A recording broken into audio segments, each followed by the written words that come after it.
ఓం నమో భగవతే వాసుదేవాయ.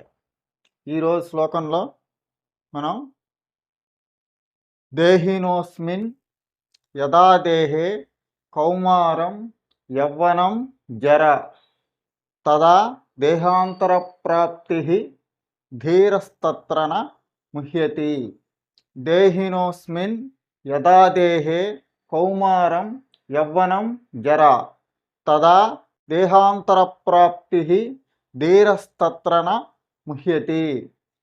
దేహినోస్మిన్, దేహి అంటే జీవాత్మ, అస్మిన్ అంటే అస్మిన్ దేహే అంటే శరీరములో, యథా ఏ విధంగా, కౌమారం అంటే బాల్యం, యవ్వనం, జర అంటే ముసల్తనం, తదా ఆ విధంగా మరొక క్రొత్త దేహంలోకి మారుతుంది.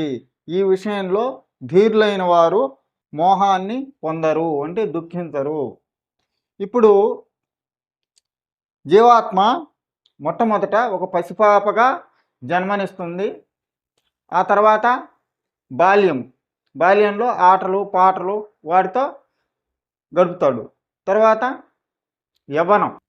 యవ్వనంలో వివాహము మొదలైనటువంటి కార్యక్రమాలన్నీ ఉంటాయి. తర్వాత ముసలితనంలో కూడా ఏమీ బాధపడ్డు, కానీ మరణం సంభవించినప్పుడు దుఃఖిస్తారు. కాబట్టి బాల్యము, యవ్వనము, ముసలితనము ఏ విధంగా వస్తున్నాయో అదే విధంగా మరణం కూడా సంభవిస్తుంది. అంటే ఆ శిథిలమైనటువంటి శరీరాన్ని వదిలిపెట్టి ఇంకో కొత్త శరీరంలోకి వెళ్ళిపోతాడు. కాబట్టి ఈ విషయంలో ధీరులైన వారు ఎటువంటి మోహాన్ని పొందరు, దుఃఖించరు అని చెప్పి ఈ శ్లోకం ద్వారా మనకు శ్రీకృష్ణ పరమాత్ముడు తెలియజేస్తున్నాడు. రేపు మరో శ్లోకంలో మళ్ళా రేపు కలుసుకుందాం. ఈ అవకాశం ఇచ్చిన ఏఎంసీ వారికి నా కృతజ్ఞత.